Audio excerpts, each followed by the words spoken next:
Having this P&L calculator running non-stop in your head is vital. That's how we bootstrapped to hundreds of millions of dollars of revenue, because we were always profitable. One of the problems I see with a lot of founders is this data overwhelm. You have to remember data is only as good as the decisions you're gonna make from it. So I've just created a Google Sheet for you. You can play with it and start to run this in your head. So this is the calculator. You only fill in the yellow boxes. Now this first block here is traffic. When I want you to think about this calculator, think of it as a physical store. It makes it so much easier. So impressions is everyone outside of the store that has somewhat got hit with an ad in some way. Click-through rate is anyone that has walked into your store. Paid sessions are ones that have seen an ad and then directly walked into your store from that ad, and you can track that. Organic sessions, people that have walked in the store and they could have come from a friend telling them, they could have been searching out your store,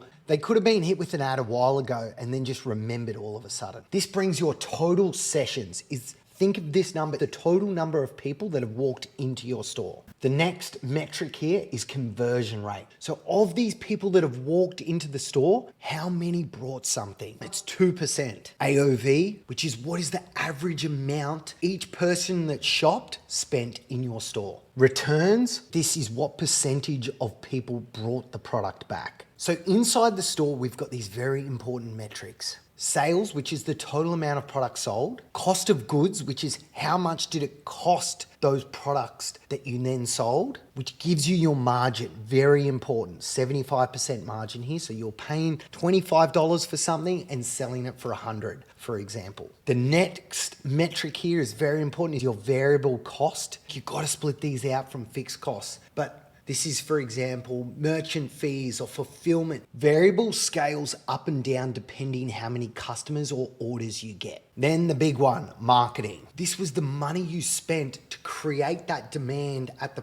first place, to get all those impressions, to plant the seed to get people to come into your shop. This gives you your contribution profit after marketing, which is very important to then put the fixed costs underneath this. Because your fixed costs are costs that if you sell 100 grand in a day or you sell 0, they are the same, like full-time staff, etc. And one of the hardest parts of being a small business is that you have to get scale to make your fixed costs work, which so often means you've got to put more gas on the marketing to get those impressions to bring them all in the store. Then we've got our EBITDA margin, which is basically your profit. Then we have at the bottom here, my favorite metric, gross profit per visitor. In a physical retail store, you can have conversion like higher than 30%. And say if your average order value is like $150, you start thinking every person that walks through that door is a $50 note. And when you're the entrepreneur, you don't just let those people walk through to the keeper. You are on them. You're creating the high warmth, high confidence greeting, making those sales. But why this metric is so good is because it brings in margin, conversion, and average order value all in one. It's just a great North Star metric. Once you put all your current data in, work out what is your percentage improvement in each one of these blocks in the yellow. Who on your team can you allocate